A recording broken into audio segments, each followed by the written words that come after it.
आज कुल 9 कवि हैं, इसमें से 8 अभी आपको मंच पे दिखाई दे रहे हैं, एक रास्ते में है। कविता हमारे जीवन का प्रवाह है। अपने सुख दुख को हम कविता में ही जीते हैं और हमारे आसपास की प्रकृति, आबो हवा, लोक जीवन सब कुछ कविता में घुला मिला है। और मुझे पूरा यकीन है कि यहाँ जो सामने बैठे लोग हैं, इसमें से कम आधे लोग कविताएं जरूर करते होंगे।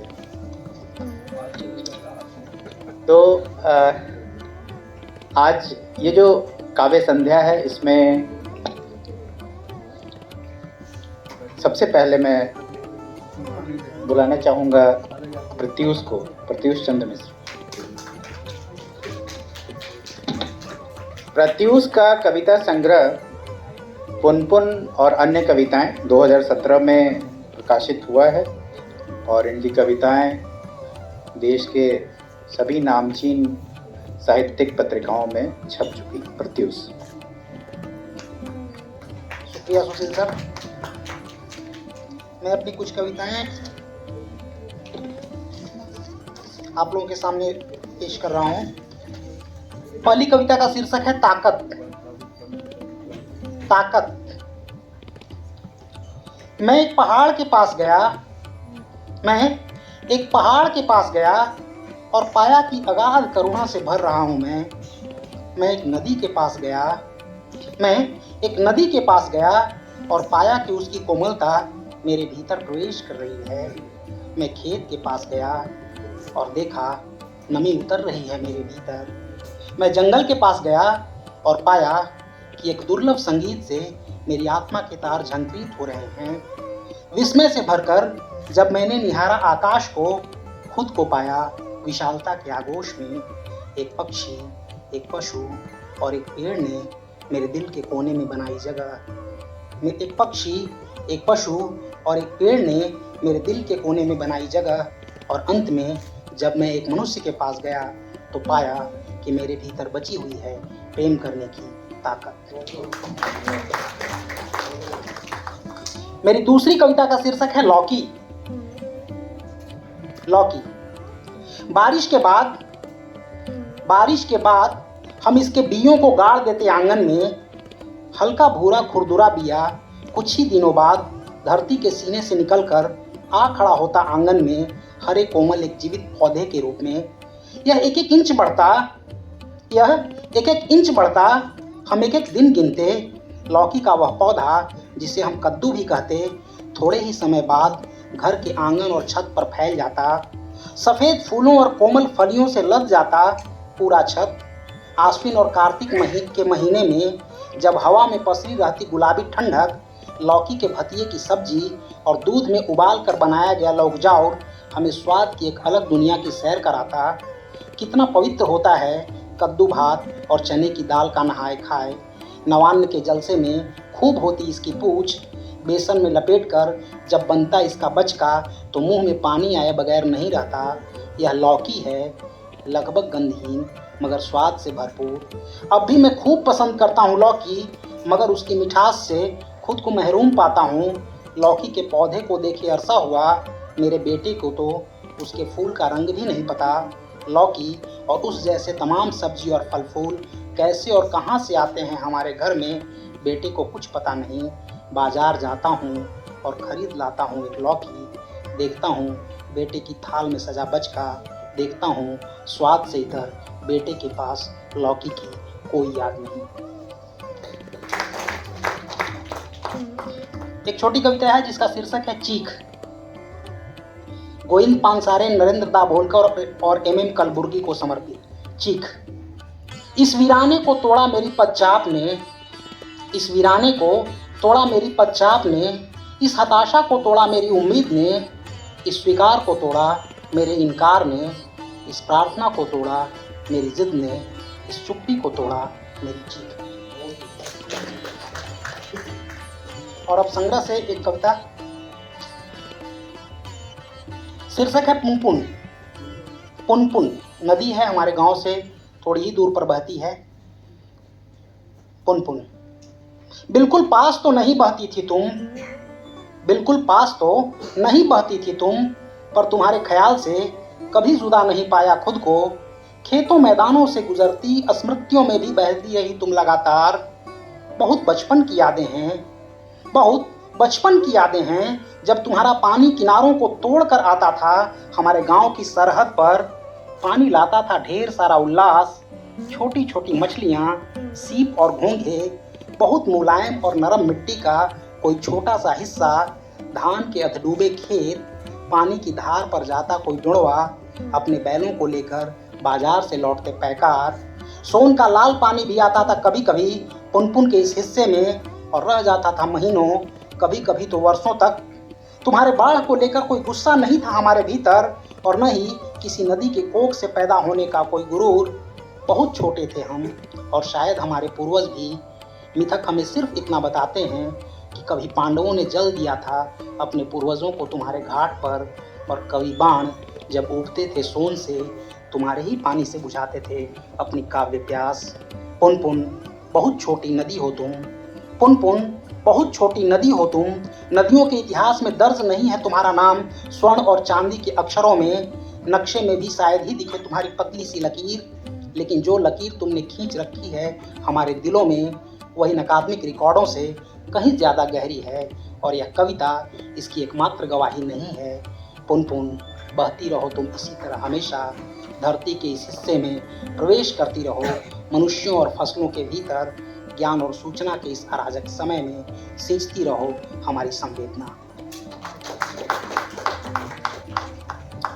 एक कविता है ढेकी, ये आखिरी कविता मैं सुना रहा हूँ आप लोगों के सामने। शीर्षक है ढेकी। आलतू फालतू और अगड़म बगड़म की चीजें पड़ी है यहाँ, आलतू फालतू और अगड़म बगड़म की चीजें पड़ी है यहाँ, फटकना भी नहीं चाहता कोई उसके आसपास। धूल और गंदगी ने मकड़ियों के साथ बना लिया है वहाँ एक छोटा सा साम्राज्य। घर में सबसे बेकार की जगह है वह, बिल्कुल उपेक्षित। बच्चे जो कबाड़ के प्रति एक अतिरिक्त लोभ रखते हैं, जब भूले भटके पहुँचते हैं वहाँ तो डांट कर वापस बुला लिए जाते हैं तुरंत। यह घर का वह कोना है, यह घर का वह कोना है जहाँ कभी एक ढेकी रहती थी, जहाँ से उठती थी एक गंध ताज़ा चावल और भूसी की। हम माँ के साथ ढेकी कूटते, हम माँ के साथ ढेकी कूटते। धान, बोकड़ी और छांटी की हर प्रक्रिया हमें रोमांचित करती। हम भूसी और चावल के साथ खेलते, खाते गर्मा गर्म माड़ भात और घी, सब कुछ अच्छा लगता। अब ढेकी नहीं है, अब ढेकी नहीं है, कहीं नहीं है। यंत्रों और तकनीक की इस दुनिया में अब कोई स्थान नहीं है ढेकी का। मैं भावुक नहीं हो रहा हूँ, मैं भावुक नहीं हो रहा हूँ, बस एक कसक है माँ के गीतों की, पड़ोसियों के बतियाने की, ताज़ा चावल के महक की, और सबसे बढ़कर भूसी को उड़ाने की। तब सृजन की प्रक्रिया में साहचर्य था, जब ढेकी थी तो ये सारी चीज़ें थी। बहुत शुक्रिया। बहुत धन्यवाद प्रत्युष, आप हम सबको अपने गांव के आसपास ले गए। अब मैं जिस कवि को बुलाने जा रहा हूँ उनका संग्रह पिछले वर्ष ही प्रकाशित हुआ है, फल्गु किनारे। चंद्रबिंद सिंह को मैं बुलाने जा रहा हूँ। ये अभी हिंदी अध्यापक है केंद्रीय विद्यालय खगौल में, और इनका संग्रह भी प्रकाशित हुआ है और अभी खूब लिख रहे हैं ये। चंद्रबिंद जी।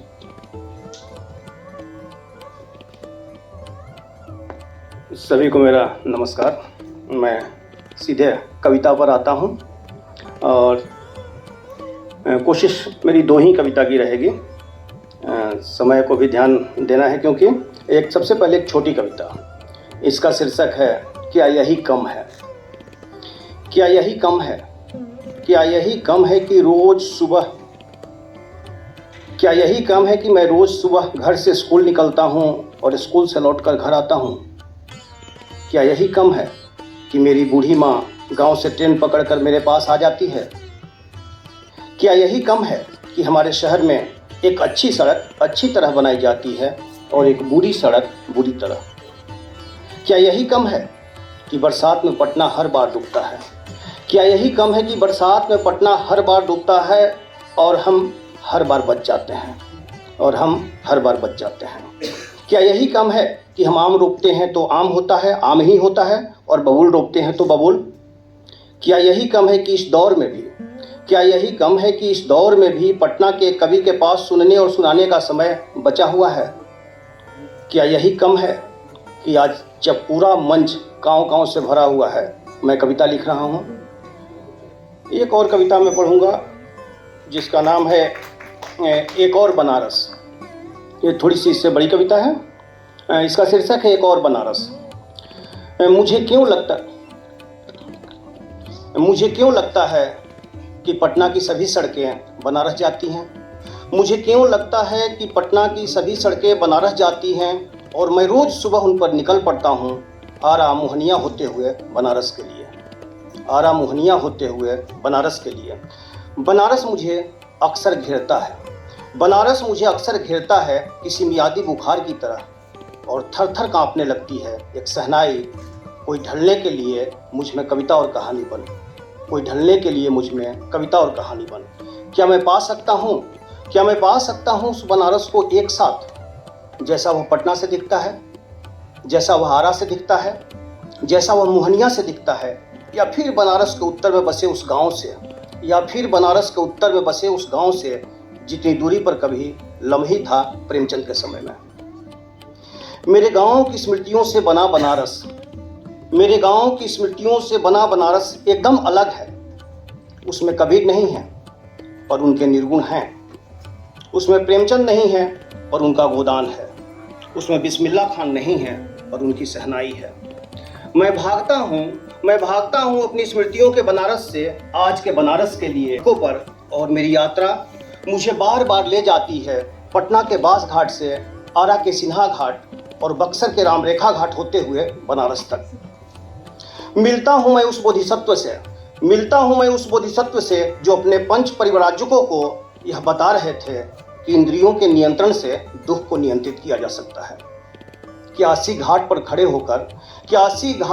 होकर 80 को देखा जा सकता है, और रामनगर किले के भीतर से रामनगर को, और गंगा के नाव में बैठे बैठे गंगा। हम सालों से यही करते आ रहे हैं दशाश्वमेध की सीढ़ियों से दशाश्वमेध को देखते हुए और बनारस में ढूंढते।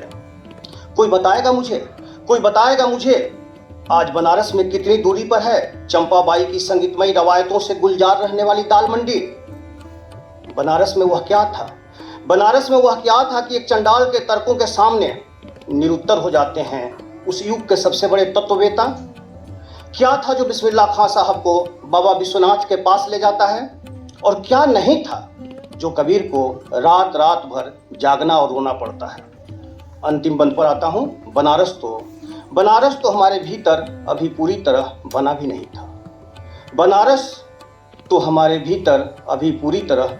नहीं था। कि हम बनाने लगे एक और बनारस।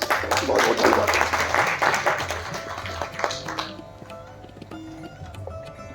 बहुत धन्यवाद चंद्रबिंद जी। हमारे बीच गुंजन उपाध्याय पाठक हैं। इनके 2 कविता संग्रह आज खुली आंखों के ख्वाब और 2 तिहाई चांद प्रकाशित हो चुके हैं। ये इलेक्ट्रॉनिक्स में पीएचडी हैं और कविताएं लिखती हैं। गुंजन जी।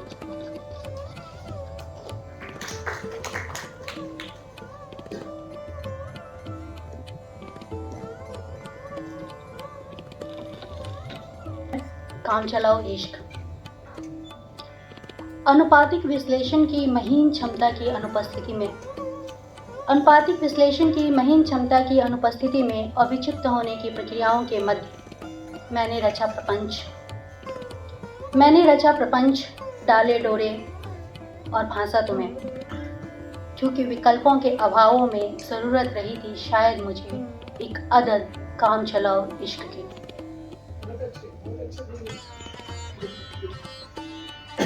मरने के बहानों में जोड़ने को खुशनुमा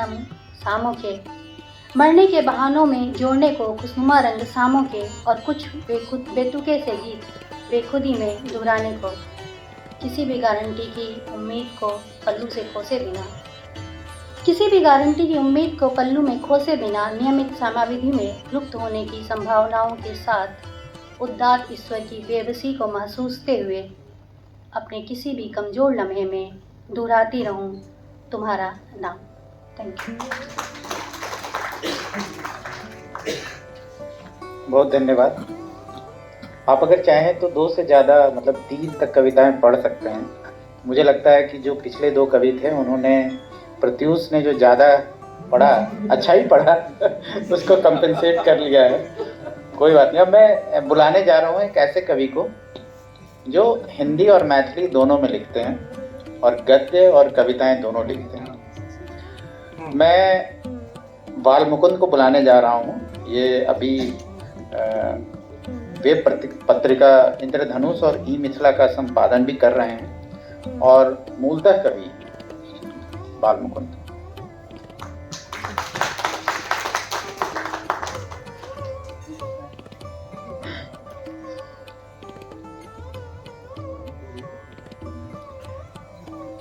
तीन कविताएं सुनाता हूँ।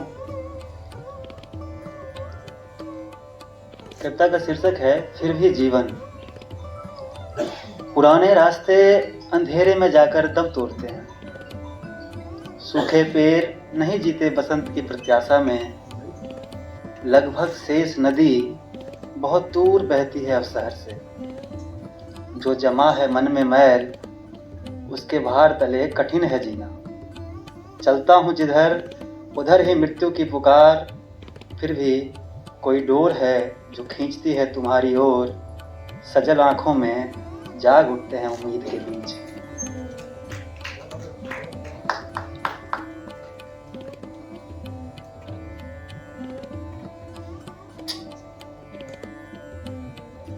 एक कविता है, कुछ लोगों ने सुनी भी होगी, नशा से बहुत पहले। इन दिनों जो कहता हूँ चूकता हूँ। सांस को कहता हूँ सांस और पाता हूँ कि बहुत कम हो रहा है ऑक्सीजन, घुट रहा है दम। प्यास को प्यास कहता हूँ और पाता हूँ कि गहरे धंसा हूँ रेगिस्तान में, चहुओर उड़ रहे हैं रेत। नदियों के बारे में सोचता हूँ तो बाढ़ में बह गए परिजनों की स्मृति कौंधती है दिमाग में और बहुत याद आती है उस घर की जिसके बाद घर जैसी कोई चीज़ कभी नहीं आई जीवन में। फूलों के बारे में सोचता हूँ तो बहन की याद आती है पहले ईश्वर के बारे में सोचने पर भी। और ईश्वर मुझे कैंसर लगता है और फूल कीमियोथेरेपी और मृत्यु आस्था का प्रसाद। मैं ईश्वर के अस्पतालों की बात नहीं करना चाहता और क्योंकि राजनीति के अखाड़े का यह हाल फिलहाल सबसे कारगर दाव है तो इसे छोड़ता हूँ उनके लिए ही। पहाड़ को मैंने बस पढ़ा मंगलेश डबराल की कविताओं में और देखा थोड़ा बहुत अपने उस नेपाल यात्रा में जो मैंने अपने एक मित्र जैसे लड़के के साथ करी की। उस यात्रा की स्मृति यूँ तो कोई खास नहीं, लेकिन कहता हूँ पूरे होशो हवास में कि इससे ज़्यादा शराब मैंने कभी नहीं पी अपने जीवन में और सबसे ज़्यादा होश में भी तभी रहा। यहाँ पूरे को अधूरा लिखना चाहता हूँ और चाहता हूँ कि जब भी लिखा जाए जीवन उसके साथ लिखा जाए हमेशा अधूरा। कहना चाहता हूँ उस यात्रा में शामिल स्त्री के बारे में भी जिसके साथ मैंने बिताई पूरी रात। उससे बहुत जल्दी थी और मेरे अनुभव संसार को कोई अनुभव नहीं था और अपने अनुभवों से उसने जाना मुझको। उसके आत्मा पर छपे घाव से मैंने नशे में ही किए संवाद। बिस्तर पर खांसते बीमार पति के कराहों से दुखता रहा था उसका घर। बाद उसके सपनों में दौड़ते हुए मैंने उसके छोटे छोटे बच्चे देखे। कागज़ पेंसिल की जगह उसके हाथ में कचरा बीनने वाले थैले देखे। भूख उसके चेहरे पर झिझिया खेल रहा था और सपने बह रहे थे बागमती में जैसे पानी के साथ बहती चली जाती है गंदगी। मैंने उससे नेपाली में दी जाने वाली गालियाँ सीखी और तनी हुई मुट्ठी और कांपते हुए देह के साथ व्यवस्था को उसकी भाषा में गालियाँ दी और उसके आंगन से बाहर आ गया। वह आंगन अब भी हर रोज़ मेरे सपने में आता है और मुझे उसकी भाषा में गालियाँ बकता है हर रोज़। संप्रेषणीयता की मांग बहुत बेमानी है मुझसे। उसके लिए मुझे चाहिए बहुत बहुत बहुत नशा और इसलिए मैं गंभीरता की बात नहीं करता और गंभीरता भी हंसती है मेरी गंभीरता पर। प्रेम, जीवन, कैरियर, कम से कम इन सब पर आज कोई बात नहीं अपनी असफलताओं पर। बहुत सारी पीड़ाओं के बदले महज एक मुट्ठी सांत्वना नहीं, आत्मस्वीकृतियों के बदले में कोई क्षमा नहीं। घर जैसी किसी चीज़ की मांग नहीं करता घर से। परिजनों का परिचय अब भी पाता रहता हूँ लोगों के बर्ताव से। प्रेम को कहता हूँ बस प्रेम और चाहता हूँ वह बना रहे बस प्रेम। जीवन के बारे में अब किसी और रोज़ बातें करेंगे। अपनी शुभकामनाएं देना बंद करो कृपया। तुमसे कुछ नहीं कहता क्योंकि जानता हूँ इन दिनों जो कहता हूँ चूकता हूँ।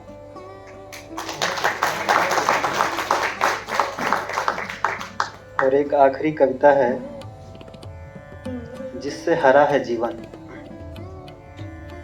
जो हमें सुंदर लगता है वो एक दिन छूट जाता है। घंटों इंतजार करने वाला भी एक दिन इतनी दूर चला जाता है कि फिर लौटकर कभी नहीं आता इस ओर। कल्पना जहाँ जाकर दम तोड़ देती है, पश्चाताप वहाँ हमें जबरन पकड़ लेता है। और मृत्यु कभी नहीं आती है सामने, कितने भी बड़े दुख से क्यों न दबाया हुआ हो गला। जीवन फिर भी हरा हो सकता है, जैसे सरसों की लहलहाती कोई फसल, जिसकी जड़ों में हमेशा होता है किसी के याद का पानी। धन्यवाद। बहुत बहुत धन्यवाद बाल मुकुंद आपको। अब हमारे बीच एक ऐसा कवि बैठा है जो यहाँ बैठे सभी कवियों में जिसकी सबसे ज़्यादा दिनों से कविताएं भी लिख रहा है, और उनके 9 कविता संग्रह प्रकाशित हो चुके हैं। मेरे मित्र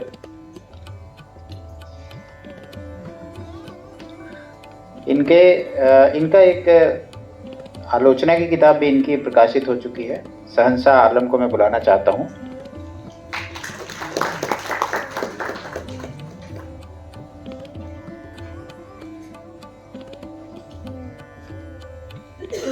बहुत शुक्रिया सुशील भाई। आलोकदा हैं दर्शक दीर्घा में, यह हम सब लोगों की खुशी की बात है। मेरी कविता का शीर्षक है जब रंगों की बात चलती है। जब रंगों की बात चलती है, बहुत बुरे रंग में भी तुम खास कुछ ढूंढ लेती हो। तुमने बताया कि ऐसा प्रेम की वजह से होता है। तुमने बताया कि ऐसा हमारे प्रेम की वजह से होता है। मैं तुम्हारी पसंद के रंगों वाले कपड़े और जूते पहनकर कुमार गंधर्व के ऑडियो कैसेट खरीदने इतवार की शाम को निकलता हूँ घर से।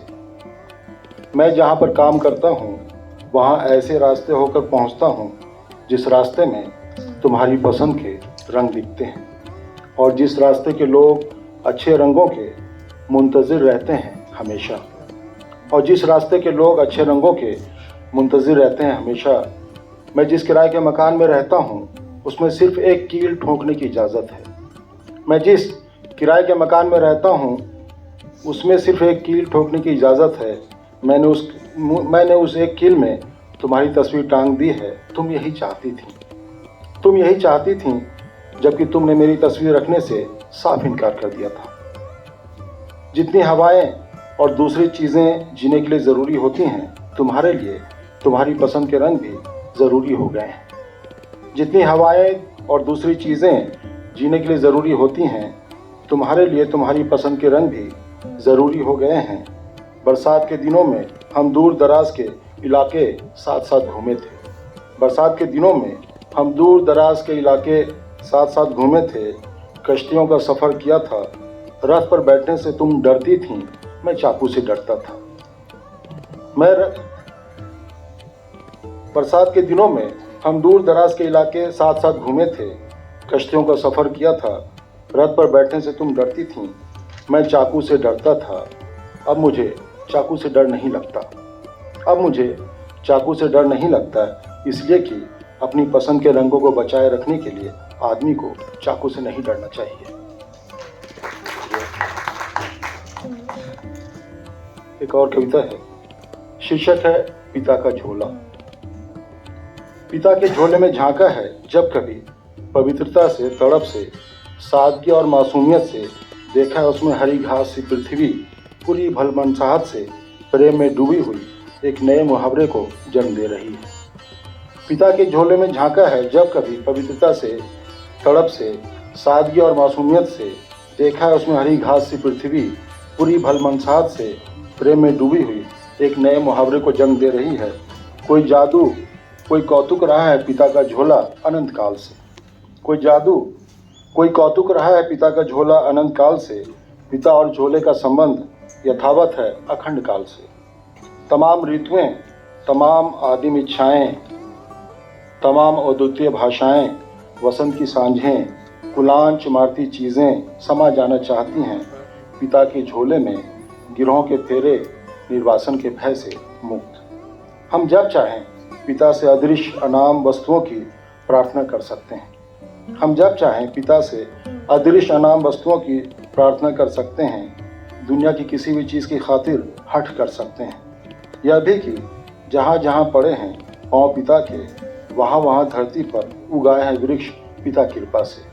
यह भी कि जहाँ जहाँ पड़े हैं पाँव पिता के, वहाँ वहाँ धरती पर उगाए हैं वृक्ष पिता कृपा से। सारे सूफी, सारे संत देवता हैं तो देवता तक चखना चाहते हैं पिता के जुठाए फल। सारे सूफी, सारे संत देवता हैं तो देवता तक चखना चाहते हैं पिता के जुठाए फल। जबकि समय की दुष्ट आत्माओं से लड़ते हुए पिता तरसते ललचते रहे हैं सुख और सुकून के लिए। जबकि समय की दुष्ट आत्माओं से लड़ते पिता तरसते ललचते रहे हैं सुख और सुकून के लिए। पिता खौफज़दा होते रहे हैं, पिता डरते रहे हैं चैत वैशाख में, आश्विन कार्तिक मास में हत्यारे को टहलते देखकर। पिता फिर भी समय को समय की तरह, नदी को नदी की तरह, पिता फिर भी समय को समय की तरह, नदी को नदी की तरह, पेड़ को पेड़ की तरह, पहाड़ को पहाड़ की तरह बचे रहने के लिए, नेपथ्य को नेपथ्य की तरह, रंगमंच को रंगमंच की तरह, घर को घर की तरह, रास्ते को रास्ते की तरह बचे रहने के लिए मंगल कामना करते रहे हैं। अशब्द में शब्द की तरह, बंजर में बीज की तरह, रसोई में अन्न की तरह, मृत्यु में जीवन की तरह। तभी पिता सूर्योदय की प्रतीक्षा में जीते हैं रात, एक रात को जीने के बाद फिर कई रात जीते हैं पिता। तभी पिता संभालते हैं खूंटी पर टंगे अपने झोले को, फिर एक कवि की तरह निकलते हैं घर से हत्यारों, बलात्कारियों, चोरों, गिरकटों, फरेबियों को मार भगाने के लिए कांधे से झोले को लटकाए।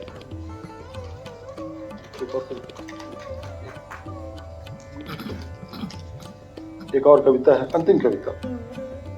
शीर्षक है घाटी के नीचे घाटी। घाटी के नीचे के घाटी के बारे में सबको पता नहीं है सदियों से। घाटी के नीचे की घाटी के बारे में सबको पता नहीं है सदियों से। दुर्बल के भीतर रहता है एक और दुर्बल छुपा हुआ, साधारण के भीतर एक और साधारण। झील के भीतर रहती है एक और झील, चीख के भीतर एक और चीख, बतियाने के भीतर एक और बतियाना, अचरज के भीतर एक और अचरज, सत्य के भीतर और एक सत्य, झूठ के भीतर और एक झूठ।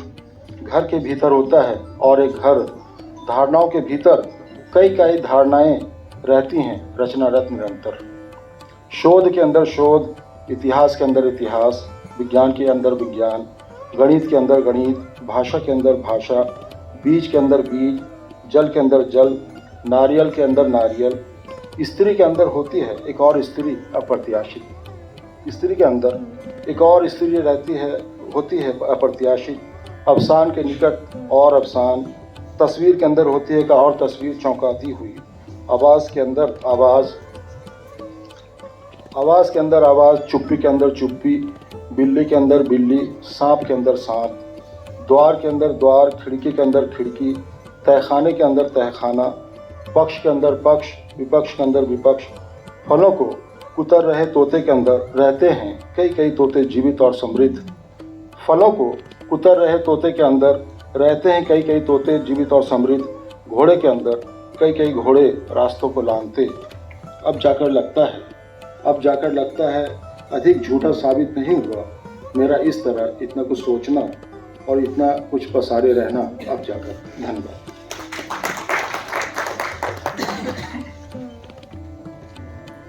बहुत धन्यवाद संसा भाई।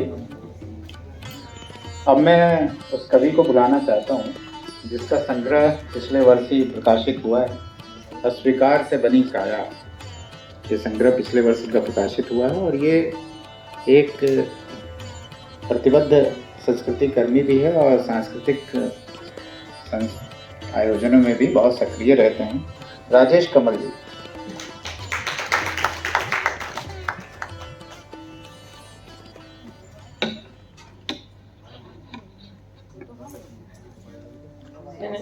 नहीं, संग्रह के बाद की कविताएं हैं। ऐसा ही सुशील भाई ने मुझे आदेश दिया था कि नई कविताएं सुनाओगे। कुछ छोटी छोटी 3 कविताएं सुनाऊंगा। अब के लौटा जो अपने शहर,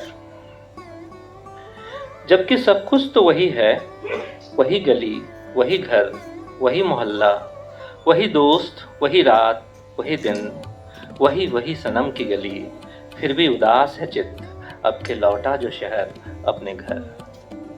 दुआ सलाम भी फतवों सा ध्वनित होता है, नहीं है आत्मीय ताप नुक्करों पर, छवियां युद्ध सी हैं, बहसों को हिंसा कहा जा सकता है। अब यहाँ टूटे हुए लोगों का नहीं है कोई साथी, अब यहाँ भटके हुए लोग नहीं पहुँचते गंतव्य, अब यहाँ भुला दिए गए वो जो हार गए थे, अब यहाँ प्रेम सबसे खतरनाक भावना है, अब यहाँ विस्थापन स्वप्न है। हम ध्वस्त हो चुके शहर के मलबे में खड़े हैं, जबकि किसी दुश्मन मुल्क ने नहीं गिराया है कोई बम।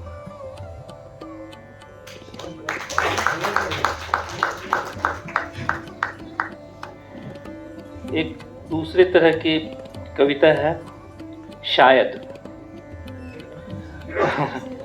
नहीं सुने होंगे हमसे कभी।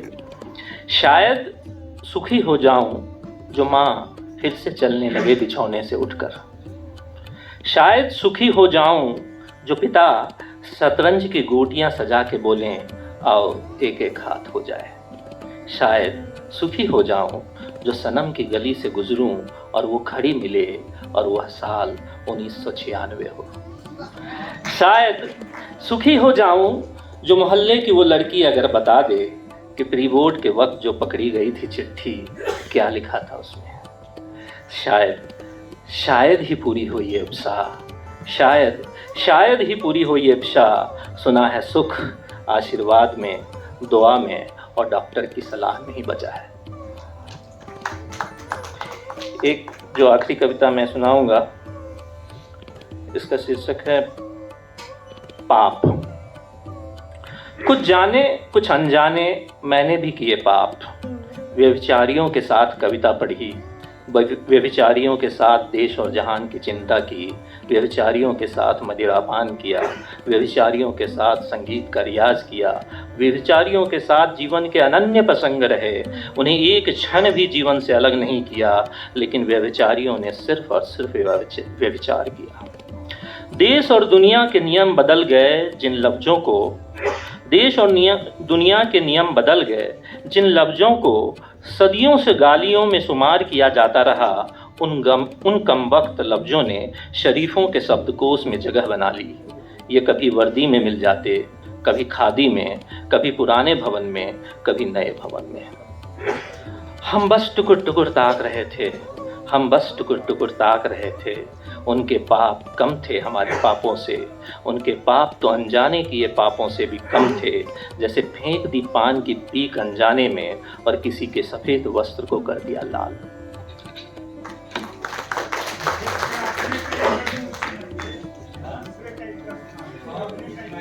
राजेश जी, आपने, अब मैं बुलाने जा रहा हूँ अंचित को। अंचित अभी उनके कविता संग्रह साथ साथ और शहर पढ़ते हुए प्रकाशित हो चुके हैं और ई बुक ऑफ नोट पोएम्स भी इनकी छपी है। जयराम रमेश की किताब इंदिरा गांधी और लाइफ इन नेचर का इन्होंने हिंदी में अनुवाद किया है, इंदिरा गांधी प्रकृति एक जीवन के नाम से। इंद्रधनुष का संपादन का कार्य कर रहे हैं और टी.एस. इलियट की कविता वेस्टलैंड का भी अनुवाद इन्होंने किया है और सदा नीरा का जो इलियट विशेषांक था उसका संपादन भी किया है।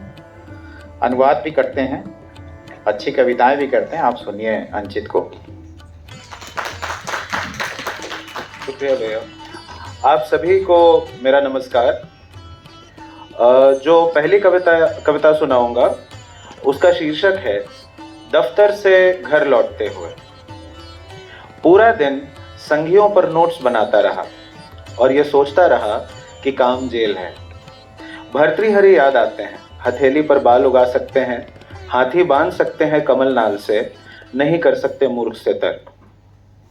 और फिर यह दुख कि तुम इतनी दूर मुझसे लौट रही अकेले घर, थकान से लदी तुम्हारी उंगलियां अकेली। मेरी उदासी तुम्हारी उदासी से बात करती है, मेरी कल्पना तुम्हारी कल्पना से, और यह इतना लंबा एकांत, कोई ऐसा गीत जो मेरे तुम्हारे जैसे लोगों की शायद नियति है। तैरता रहता है यह ख्याल कि एक सिगरेट साथ पिएंगे, जाएंगे किसी शायर की मज़ार पर एक साथ। ये पहली कविता। जो दूसरी कविता है उसका शीर्षक है कवि होना चाहना। कविता लिखने के लिए वे सबसे बुरे विषय थे जो खुद बड़े कवि थे, और वही लोग छाए हुए थे जो रोजगार की तरह कर रहे थे बुद्धि का कारोबार।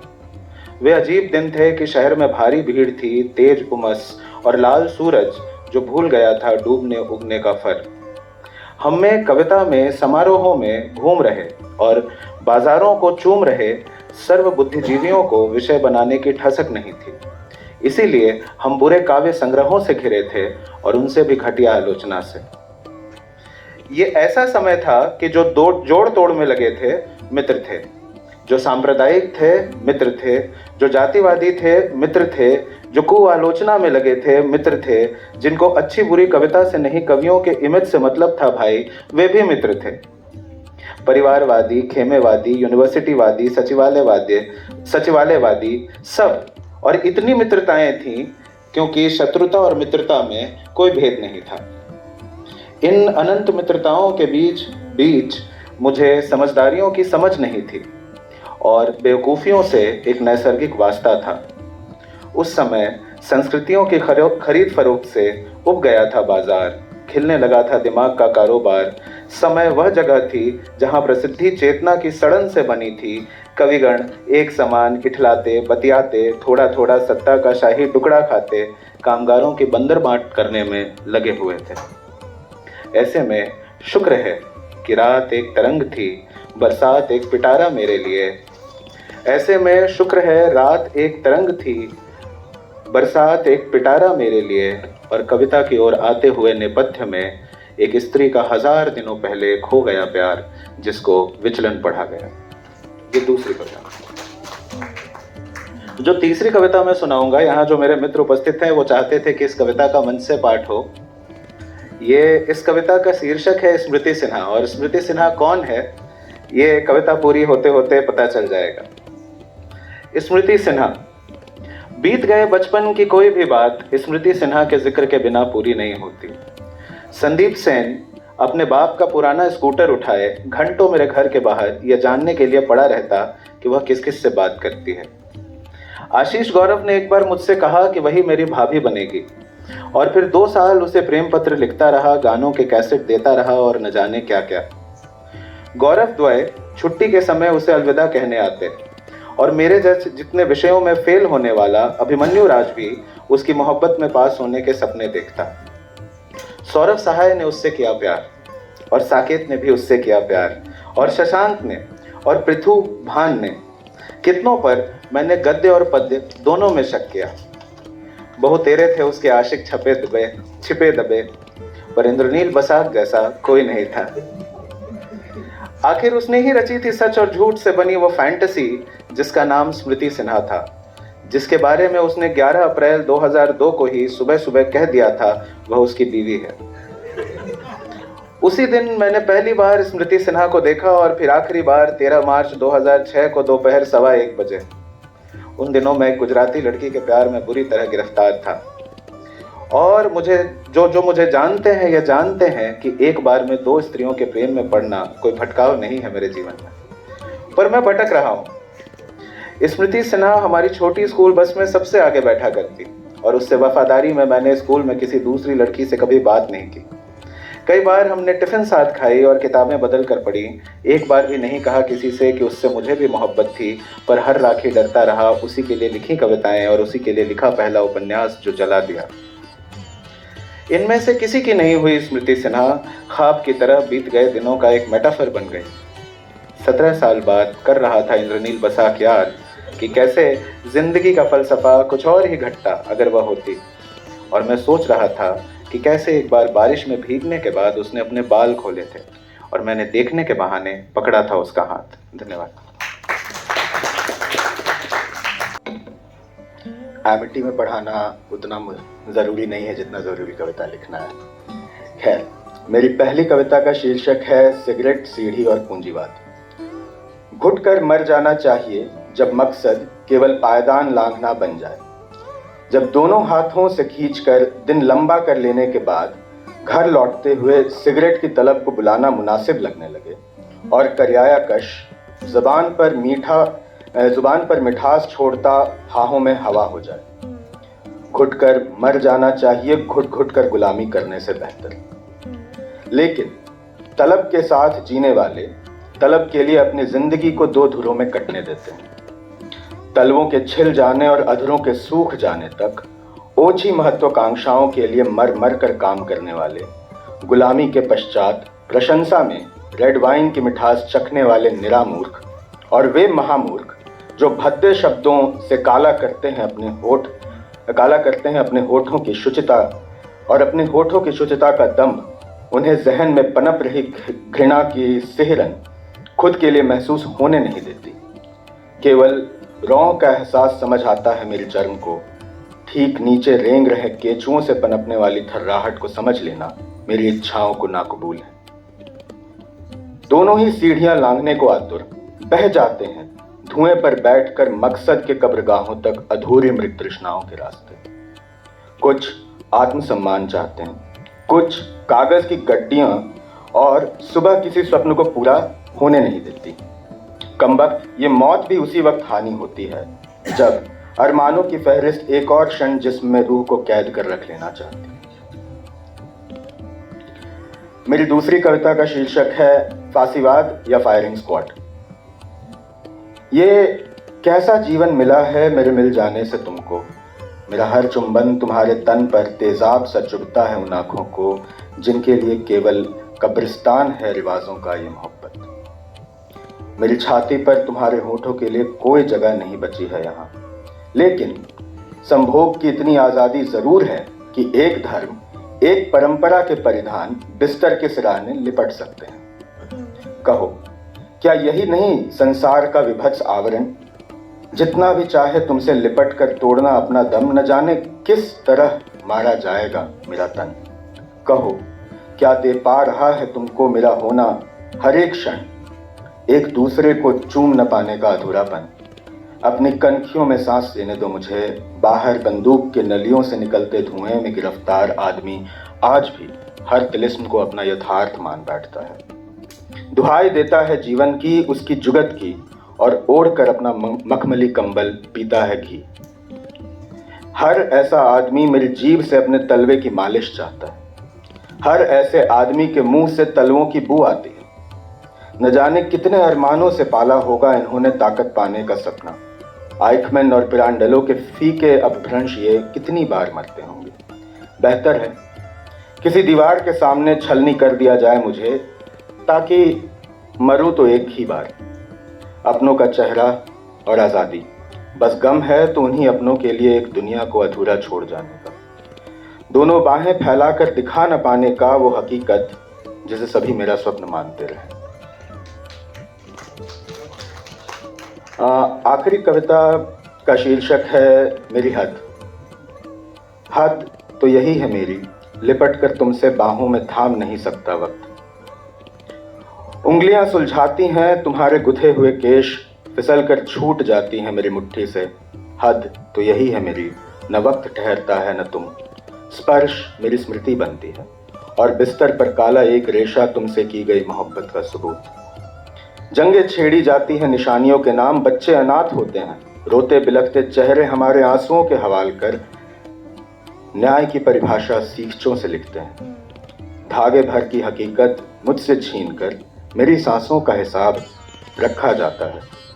हद तो यही है मेरी, रगों में रक्त बहता ही जाता है और गुलाम वक्त बनता है। तुम्हारी राय लेने का, तुम्हारी बात सुनने का, तुम्हें फिर चूम लेने का हिसाब मांगा जाता है। जंगे फिर भी छिड़ती हैं, मोहब्बत हर कदम पर हार कर निराश होता है। वो जो मुझ में मरता है वही कुछ तुम में भी। हर पल बहुत तफरीह से दो लोग तब्दील होते हैं, ओढ़ते हैं पुरखों के शिकन अपने माथे पर, इच्छाओं पर अंकुश को सीखचों का न्याय कहकर किसी खेत में धूल बन जाते हैं। धन्यवाद। शुक्रिया। आप सबको नमस्कार। चलिए, पहली कविता है भरोसे से बाहर। कुछ नए कवियों के लिए ये कुछ पंक्तियां हैं। उनकी कृपा से बचना जो आवश्यकता अनुसार बटखरे का वजन बदलें, तराजू की क्षमता परखे बिना। उनकी कृपा से बचना जो आवश्यकता अनुसार बटखरे का वजन बदले, तराजू की क्षमता परखे बिना। उस क्रोध के नमक को अपने धैर्य का जल मत देना, जो अपने खारेपन से विषाक्त कर दे तुम्हारा स्वाद। उस आलोचना पर कुंठित होने के बजाय सहला देना आलोचक की पीठ, जो द्वेष पीड़ित भावना से हो अकुंठ। उस प्रशंसा को चने की झाड़ समझ झटक देना, जिसकी जिह्वा लिप्सा के द्रव से गीली हो। संभव है यह सब घटित हो रहा हो तुम्हारे आसपास, पर यह असंभव नहीं कि तुम बन सकते अपवाद। अगली कविता है पानी के स्पर्श के लिए त्वचा उतारती हूँ। तुम्हारे स्पर्श और मेरी त्वचा के बीच जो बाधा है, दरअसल वही मुझे असभ्य होने नहीं देता। प्रेम प्राप्य है असभ्यताओं लांछनाओं में ही। यह जीवन इसी ग्लानि की भेंट चढ़ेगा। अलभ्य चीज़ों के इतिहास में दर्ज होगा प्रेम। मेरे एकांत पर तुम्हारे छेने हथौड़े की सजगता सलामत रहे। चोट के अनुपात में किसी खाने फिट नहीं बैठती मेरी आत्मा को इतना घिसा है तुमने। मेरी नींद एक खरगोश है तुम्हारी मांद की रखवाली के सुख में जागता। एक कमज़ोर की रखवाली पर हंसोगे तुम, जबकि नींद से हारा हुआ व्यक्ति सबसे कमज़ोर होता है, यह मानोगे नहीं।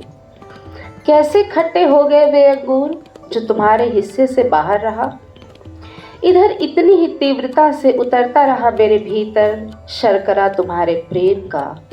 वास्तव में यह जो तुमसे छूटा है वह कोई मुहावरा नहीं, अधूरा महाकाव्य है, जिसमें असंख्य मुहावरों के अर्थ गहन वाक्यों के सहचर हैं।